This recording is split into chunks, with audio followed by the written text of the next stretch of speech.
The thing about Salthill Devon is that it had some fantastic footballers down the years, some really great players. But it was also blessed in another area. Salthill Devon must have the best storytellers in Ireland. And one of the best of these is Mick Sweeney, who left Ireland in 1985 and moved to Boston, where he now lives with his wife Susan and daughter Olivia. I spoke to Mick when he visited Ireland this summer. We used to always train here in Salthill Park, and in the winter time, at night time, of course darkness, you'd wonder how the hell do we get the light. Well, we had the street lights off Daly's Fort Road here, but our method of getting our power and putting up lights and everything else came from one of the locals here, another person who was very involved with the club, or whose family used to take care of us, the Greenies. Aidan Graney was a member of the club and played for many, many games and many times with us.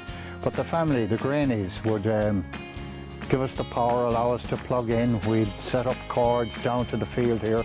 And Finbarr Lillis had a couple of lights that we'd set up, 2 or 3 lights, and we'd be able to train down here in the winter nights. And it was every Tuesday, every Thursday, and this was the location. This beautiful little setting was ideal for training. This amphitheatre that is used for the Salthill Fives nowadays, and even back then in 1977 when that started.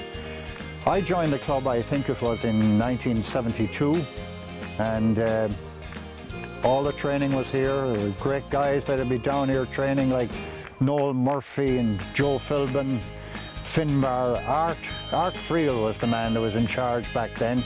He was the manager of the team. We had some great players within the club in those days.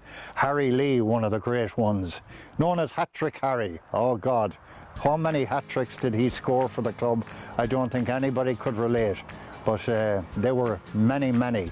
But training down here could be quite intense. I remember one particular time they were looking for a goalkeeper, and some of the word out there was Sweeney plays in goal, that he plays Gaelic in goal. He has played for the Jez in goal. He plays for various people, and up at Corbett's in Interfirms in goal.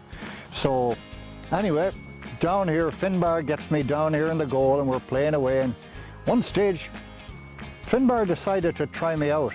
He came in with the elbow high, got me in the mouth, and I got pretty ratty about it and went after Finbarr. Huh? Everybody jumped in anyway to separate the two of us. Pulled us apart anyway, and supposedly got us to shake hands, but as soon as I got within the range of Finbarr, I didn't like what he did, and I took a swipe at him.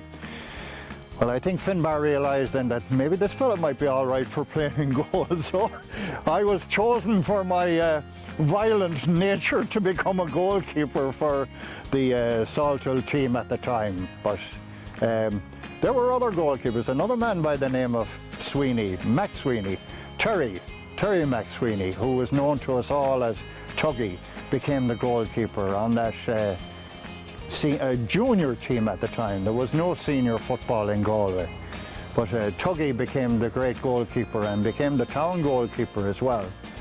Salthill Devon, or Salthill Athletic at the time, won the Joe Ryan Cup. It was the first cup that Salthill Athletic had won, and what a day that was with all those people involved. And a lot of them I can remember and remember well, and the time we had afterwards, all tugging out in Lillis's garage, the loads of supporters that were there.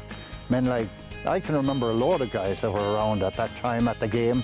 Franny Cunningham, Fergus Toohey, John Philbin was there. Loads of people that came along to support us and see Salthill Athletic win their first ever trophy. I wasn't playing on that team, I was a supporter.